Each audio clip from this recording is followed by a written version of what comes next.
Imagine this: Russian President Putin shaking hands with his bête-noire, Ukrainian President Zelensky, or for that matter, Indian Prime Minister Modi and opposition leader Rahul Gandhi embracing each other, setting aside their differences.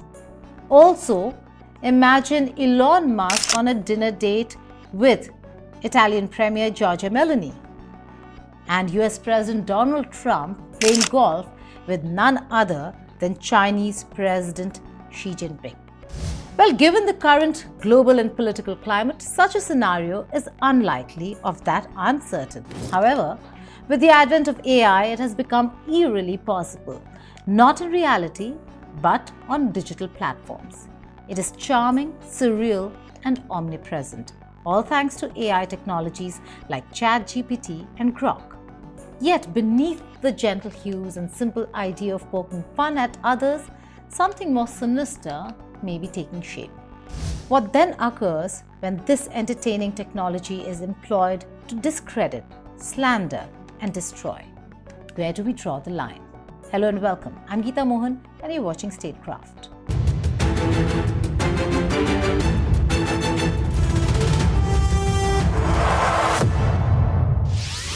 Scroll through your phone, your social media feed, and you'll find AI-generated photos of political rivals shaking hands, enemies sharing a beer, or global leaders looking like anime heroes. It's all fun and games until it isn't. Behind the viral laughs and shareable content lies a rapidly growing threat to truth, reputation, and democracy itself. Particularly chilling is how these AI tools are increasingly used to target women politicians, creating deepfakes that distort, sexualize, and humiliate. In a digital age where perception shapes reality, can we really afford to dismiss these images as harmless entertainment? We live in the era of click, swipe, laugh, share, and political figures are now prime content for viral creativity. AI-powered image generators have become a playground for meme makers and digital artists, turning political adversaries into rom-com duos, superheroes, or even fantasy characters.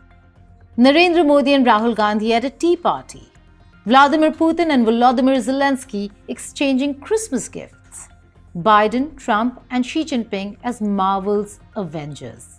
This is digital satire at hyperspeed.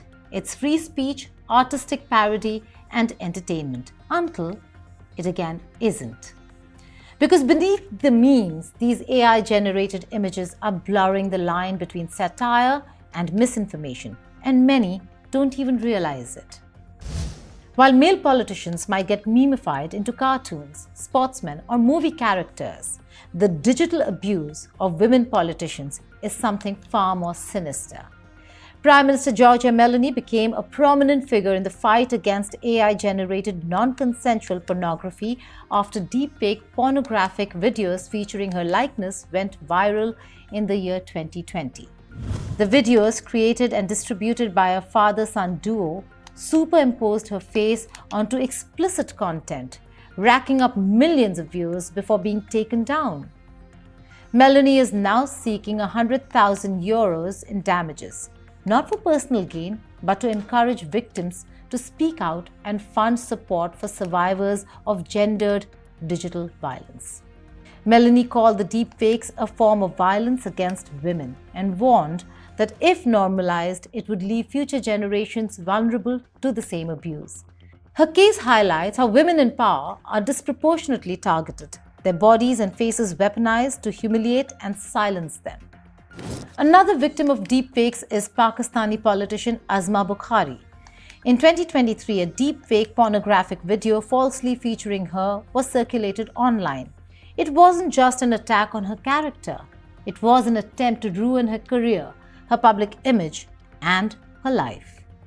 Similar cases have emerged globally, with women politicians in India, the United States of America, and Europe targeted by hypersexualized, degrading AI content. For women in politics, the stakes are terrifyingly real because when a deepfake circulates, the damage is instant, irreversible, and often career-ending. The weaponization of AI imagery against women politicians isn't accidental. It's systemic. These attacks are designed to shame, sexualize, and silence. In patriarchal societies, a woman's reputation is often tied to her modesty or dignity. A deepfake that violates these norms can end a career overnight. In many cases, women politicians facing these attacks receive little institutional support. They're forced to fight digital smears alone, while their male counterparts are memed for laughs. And let's not forget, the tech itself is biased.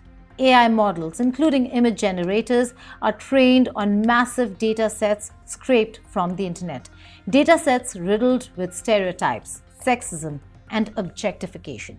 These models tend to hypersexualize female bodies, replicate gender cliches, and churn out offensive content at scale. It's not a bug. It's the byproduct of human biases encoded into algorithms.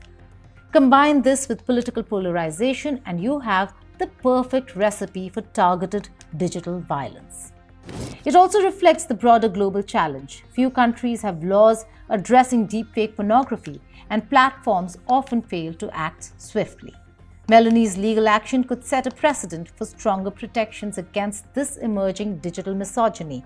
Because for women politicians, the cost is very high. Many would say it is often career-ending and life-altering, but many also fight back.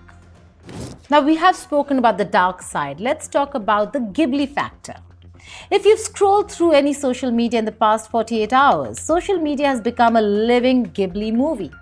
From profile pictures to political memes, the internet is flooded with AI-generated anime art powered by Chatgpt's latest image generation feature. It's Studio Ghibli magic without the struggle, the sweat, or human hand. A digital dream millions are happily diving into.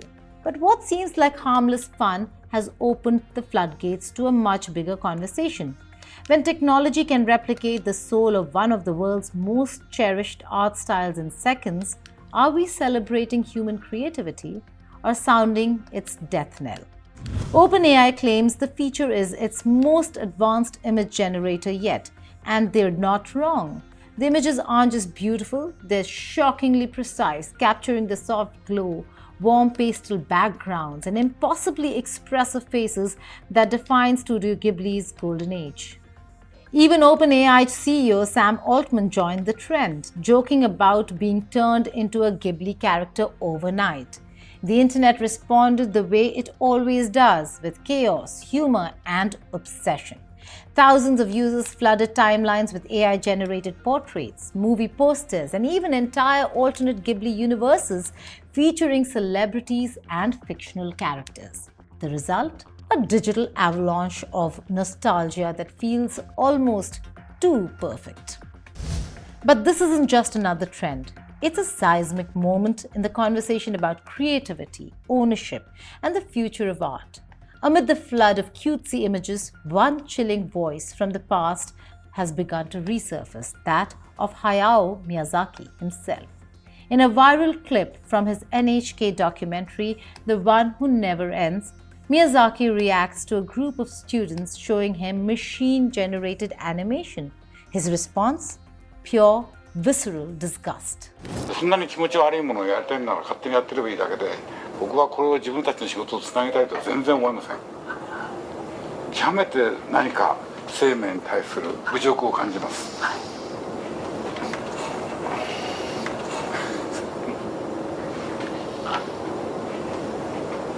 これでもほとんど実験なので、それは分かってます。そう世の中に見せてどうこうってそういうのじゃないんですよ。それは本当によく分かってるつもりですけど、どこへたどり着きたいんですか。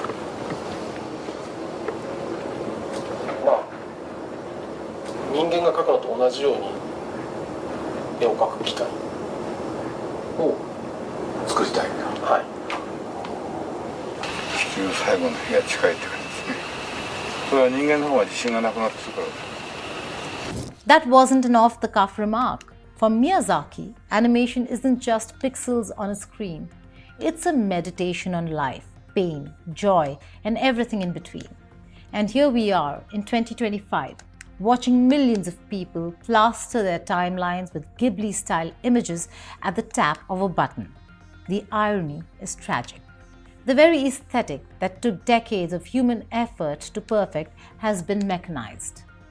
The rise of AI-generated art isn't new. In the past few years, we've seen AI win art competitions, sell paintings for hundreds of thousands of dollars, and mimic the styles of masters like Van Gogh, Dali, and Picasso. But this Ghibli trend hits differently. Why? Because it's not just about aesthetics, it's about memory, childhood, and human storytelling.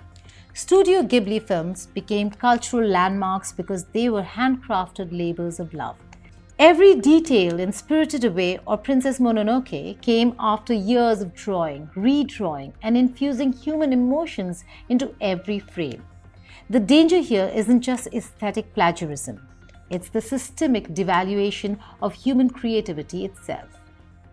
Internet's Ghiblification shows how quickly we'll trade authenticity for convenience. It's intoxicating to create something beautiful without the burden of time, skill, or sacrifice. And that's what makes this trend so dangerous. Because if art becomes something you can mass produce with a few prompts, what happens to the real artists? What happens to the students, illustrators, animators, and dreamers who once spent years honing their craft? How do they compete with an algorithm that can do in seconds what takes them years? What began as internet jokes, photoshopped tea parties between Modi and Rahul, or Putin and Zelensky holding hands, has become an insidious weapon against truth and, of course, democracy itself. Women politicians bear the brunt of this assault, targeted not for their policies, but their gender. AI technology has given digital misogyny a superpower, and we're letting it happen. If we don't act now, we risk a future where facts are meaningless, leaders are puppets, and women are digitally erased from public life. The choice is ours. Do we scroll past or do we stand up? Thank you for watching Statecraft.